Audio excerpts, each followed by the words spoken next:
अब हमारा next question है 6 क्वेश्चन, और वो ये है कि अगर आप एक प्रोजेक्टाइल को प्रोजेक्ट करते हैं किसी सर्टेन एंगल के साथ और वो एंगल 45 हो, तो आप क्या कहोगे कि रेंज उसकी क्या होगी, मैक्सिमम होगी। अब क्वेश्चन ये है कि range of the maximum horizontal range of a projectile at a certain place is completely determined by, क्या रेंज क्या है, मैक्सिमम है, और किसी खास जगह पर जमीन की सतह से आपने उसको फेंका है प्रोजेक्टाइल को, तो बताएं वो कौन से फैक्टर्स पर डिपेंड करेगा। ये है इनिशियल पॉइंट जहां से प्रोजेक्टाइल को फेंका, इनिशियल वेलोसिटी वी आई है। उसके बाद ये पैराबोलिक पाथ बनाएगा और जाके गिरेगा, और उसका इनिशियल एंगल मस्ट बी 45 होना चाहिए, क्योंकि ये मेंशन है क्वेश्चन में कि मैक्सिमम हॉरिजॉन्टल रेंज, और उसके लिए एंगल क्या होना चाहिए, 45। और इस रेंज के फार्मूले में मैं थीटा की जगह क्या पुट करता हूं, 45, तो रेंज क्या हो जाएगी, मैक्सिमम। अब रेंज मैक्सिमम हो जाएगी 45 पुट करने से, तो उसका फार्मूला आ जाएगा V I square over G at a certain place. और आप जानते हैं जमीन के किसी भी जगह सरफेस के ऊपर value of G is always taken as constant. तो फिर बच गया रेट कौन सी चीज, मैक्सिमम रेंज में स्क्वायर ऑफ इनिशियल वेलोसिटी। तो इसका मतलब ये है the initial velocity of projection, अगर हमें पता हो तो रेंज भी आप बता सकते हो, तो it is completely determined by the initial angle of projection. अब उसके बाद नेक्स्ट एक और चीज इसमें याद रखें, projectile is a freely falling body, और फ्रीली फॉलिंग बॉडी इसलिए कहते हैं because this motion is actually due to under the action of gravity. और एक और बात भी इसमें याद रखिएगा कि it is due to constant horizontal component of velocity. इसमें दो कंपोनेंट्स बनते हैं वेलोसिटी के, एक x जिसे हॉरिजॉन्टल कहते हैं और एक y जिसे वर्टिकल कहते हैं, और वो दोनों क्या रहते हैं, डिफरेंट रहते हैं। x वाला कांस्टेंट रहता है क्योंकि फ्रिक्शन नहीं होती, y वाला चेंज होता है क्योंकि ग्रेविटी की value point two point change हो रही होती है। अब हमारा नेक्स्ट क्वेश्चन है, a projectile range of a projectile on a horizontal place is under the following pair of angle. तो ये बताना है कि रेंज जो है प्रोजेक्टाइल की वो किन पेयर ऑफ एंगल्स पर सेम होगी।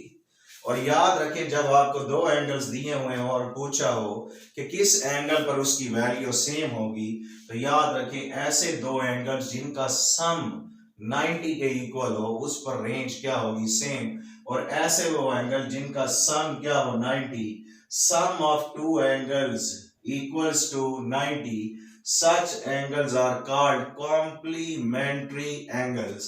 और यहाँ पेयर जो दिए हुए हैं उनमें से पहली ऑप्शन के अंदर 30 और 60 है, इन दोनों को ऐड करें तो आंसर क्या आता है, 90। तो करेक्ट ऑप्शन इज ए। जब भी ऐसा क्वेश्चन आए आपको दो एंगल दिए हो पेयर की शक्ल में, मींस पेयर ऑफ एंगल्स दिए और पूछा हो किस एंगल पर सेम होगी, तो आपने इसी रिलेशन से कॉम्प्लीमेंट्री एंगल्स की मदद से ये फाइंड आउट करना। अब हमारा नेक्स्ट क्वेश्चन है, a projectile is fired horizontally from A height of 490। ये समझ में एक पहाड़ है, क्लिफ इज अ माउंटेन, उसकी बुलंदी क्या है, h 490 बताइए। वहां से प्रोजेक्टाइल को हॉरिजॉन्टली फेंका with a muscle velocity, initial velocity, it means initial velocity जो दी गई प्रोजेक्टाइल को वो अलोंग एक्स एक्सिस है, इसलिए उसका नाम वी आई एक्स रखा। और उसके बाद ये आगे भी जाएगा और नीचे भी आएगा, इसका मतलब है इसे आगे ले जाने वाली फोर्स से नीचे ले आने वाली फोर्स ज्यादा, और वो कौन सी होगी, ग्रेविटी की। तो A is now equal to G। और जब वो जाके नीचे गिरेगा तो जहां से उसे फेंका और जिस जगह जाके वो जमीन से हिट करेगा उसका हॉरिजॉन्टल डिस्टेंस आपने क्या करना है, फाइंड आउट। अब डिस्टेंस इक्वल होता है S is equal to VT, और वेलोसिटी तो आपको पता है, और इनिशियल हॉरिजॉन्टल है और एंड तक हॉरिजॉन्टल सेम रहेगी, लेकिन वर्टिकल इनिशियली 0 है और फाइनल वर्टिकली क्या होगी, उससे डिफरेंट होगी।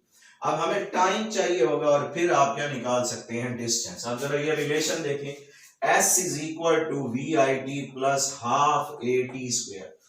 अब इसमें मैं S की जगह अगर लिख दूं H, तो H is a distance along y axis, तो इसलिए इनिशियल वेलोसिटी भी y एक्सिस की तरफ और एक्सेलरेशन भी y एक्सिस की तरफ, and acceleration along y axis is equal to g, तो VIT वाला factor 0 plus half GT square, तो H is equal to half GT square.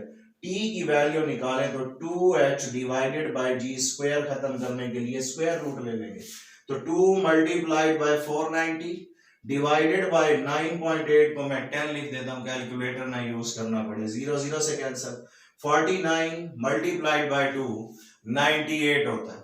अगर उसे मैं अप्रोक्सीमेटली 100 कहूं तो कितना आंसर आएगा, 10 सेकेंड टाइम। अब डिस्टेंस निकालना है तो S is equal to VT.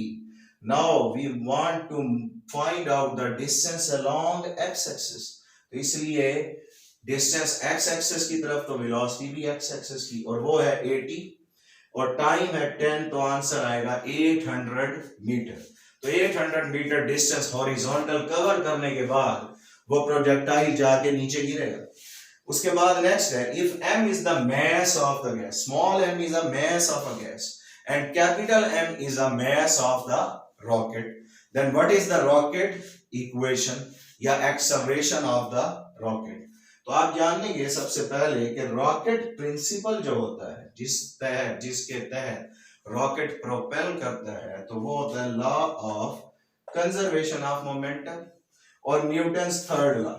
मैं सबसे पहले लिख रहा हूं Newton second law of momentum, F is equal to delta P over delta T. F is a force which is exerted on a rocket due to expelled gases and rocket move in upward direction. और delta P is a momentum, rate of change of momentum of the gases.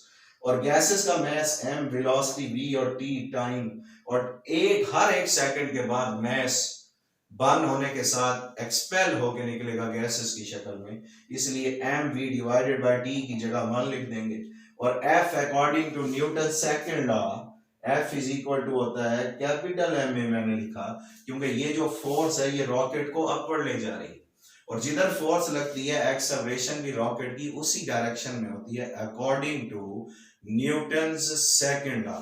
तो इधर F is equal to M में, इधर F is equal to mv over t, इन दोनों को compare करें तो ma is equal to mv, और acceleration निकालें तो small mv divided by capital M, और वेक्टर फॉर्म में लिखें तो यहाँ एक्सेलरेशन पर भी वेक्टर साइन और वेलोसिटी पर भी वेक्टर साइन, और ये ऑप्शन कौन सी है, बीटा।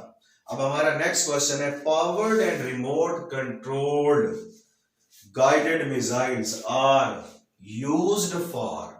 अब देखें जो मिसाइल्स होते हैं it is example of projectile motion, और दो तरह के मिसाइल्स होते हैं, एक होता है बैलिस्टिक शॉर्ट रेंज मिसाइल और एक होता है ballistic long range missile.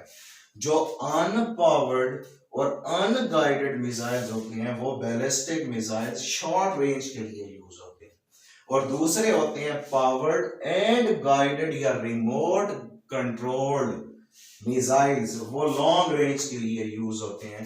They are actually major war element, जंग में इस्तेमाल होते हैं। तो फिर यहां पूछा था कि जो powered and remote controlled missiles हैं वो किस रेंज के लिए यूज होंगे, तो करेक्ट ऑप्शन इज बीटा, और वो है पावर्ड एंड रिमोट कंट्रोल्ड के लिए, लॉन्ग रेंज के लिए। Thank you.